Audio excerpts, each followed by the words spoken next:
আমি শর্মি চলে এসেছি আমাদের একটা ছোট্ট ব্লগ নিয়ে। আমরা চলে গেছিলাম হচ্ছে কেরালা কন্যাকুমারী ঘুরতে আর ব্যাঙ্গালোর।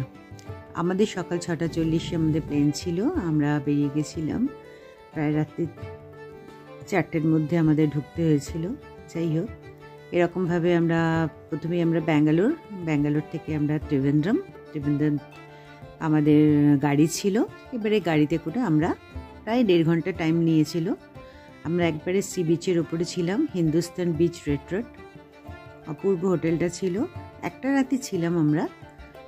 সেখানে গিয়ে আমরা কিছু খাওয়া দাওয়া করলাম, একটু লাঞ্চ একটু করে এবারে একটুখানি ছোটো রেস্ট নিয়ে আমরা সন্ধ্যাবেলা একটুখানি জাস্ট ঘুরে টুরে চারপাশটা একটু ঘুরে এলাম। কেননা ওখানে একটা মন্দির ছিল, খুব ছবিটা আমি রাত্রিবেলা ছবিটা তুলতে পারিনি, অপূর্ব ছিল মন্দিরটা। আর দেখুন হোটেলটাও খুব সুন্দর। এইবারে সকালবেলা আমরা ব্রেকফাস্ট খেয়ে আমরা বেরিয়ে পড়েছিলাম। আমরা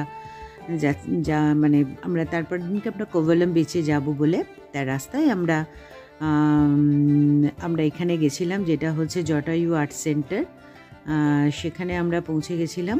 অপূর্ব মন্দির, মন্দির তো আছেই ওখানে, প্লাস যেটা দেখার হচ্ছে জটায়ুর যেটা স্কাল্পচার, অসাধারণ। না দেখলে সামনাসামনি না দেখলে ঠিক বোঝাই যাবে না। দেখুন, আমি যতখানি পেরেছি আমি তোলবার চেষ্টা করেছি। আর সেদিনকে ওয়েদারটাও খুব খারাপ ছিল, বৃষ্টি ছিল। তারপরে এটা প্রায় স্কাল্পচারটা পৃথিবীর এখন শ্রেষ্ঠ বলছে, এটা প্রথম স্থানাধিকার করেছে। আর এটা 10 বছর টাইম নিয়েছিলেন যিনি তৈরি করেছেন আর কি। তারপরে আমরা দুজনে সেলফি তুলে নিলাম, একটু ছবি তুললাম। আর ভীষণ হাওয়া দিচ্ছিল আর চারপাশটা অপূর্ব। তারপরে আমরা পৌঁছে গেছিলাম কোভালাম বিচে। এবার কোভালাম বিচে এই হোটেলটা আমরা ছিলাম। এই হোটেলেও খুব সুন্দর একটা সুইমিং পুল ছিল, সেখানেও আমি চান করতে পারিনি, ভীষণ ঠান্ডা ছিল। ঠান্ডা ওয়েদারটা একটু ঠান্ডা ছিল।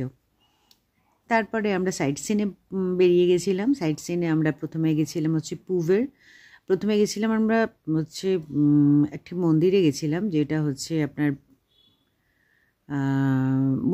বিষ্ণুর যে মন্দিরটা আর কি, সেখানে গেছিলাম। সেখান থেকে আমরা পুভের ব্যাকওয়াটারে এসেছিলাম।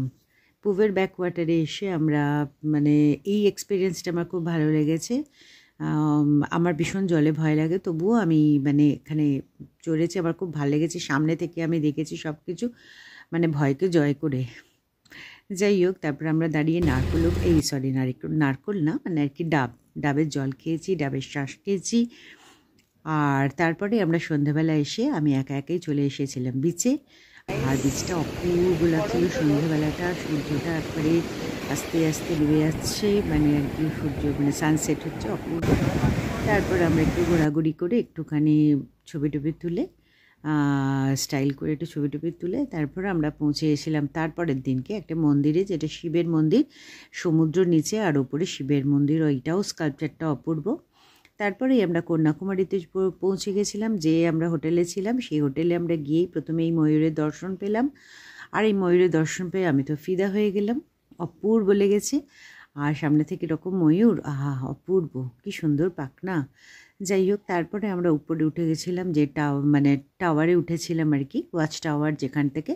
সেখানে আমরা গিয়ে আমরা পুরোটা দেখেছিলাম। উপরে উঠে আমার ভয় লাগছিল, কিন্তু খুব ভালো লেগেছে, ভীষণ সুন্দর। তারপরে আমরা আবার কন্যাকুমারীর রকে পৌঁছে গেলাম। সেখানে তো একটা আলাদা অভিজ্ঞতা, সেটা যারাই গেছেন তারা অবশ্যই জানেন। আর কি নতুন করে বলবো, এখানে যতবার যাওয়া যাবে ততবারই সুন্দর লাগবে। 3 দিকে 3 রকম কালার জল, অভূতপূর্ব। কোথায় বসে যদি ওখানে পিস, শান্তি, কিন্তু এত লোকজনের মধ্যে সেই এটা খুঁজে পেলাম না। যাই হোক, তারপর একটা ওয়্যাক্স মিউজিয়ামে গেলাম। তারপরে ওখান থেকে আমরা ব্যাঙ্গালোরে পৌঁছে গেলাম, আমার ননদের বড় ছেলের বাড়ি। ওখানে লালবাগ বলে একটা খুব সুন্দর একটা বাগান আছে, আছে আর কি, প্রচুর নানান ধরনের গাছ, বা খুব সুন্দর, না দেখলে বোঝা যায় না। সেখানেও আমরা ঘুরে দেখলাম, ওখানে মন্দির দেখলাম, অনেক কিছু দেখে প্যালেস দেখলাম ব্যাঙ্গালোর। দেখে যথারীতি বাড়িতে ফেরাতেই হবে। এবার বাড়ি ফেরার পালা। আপনাদের ভালো লাগলে অবশ্যই লাইক অ্যান্ড শেয়ার করবেন। ভালো থাকবেন।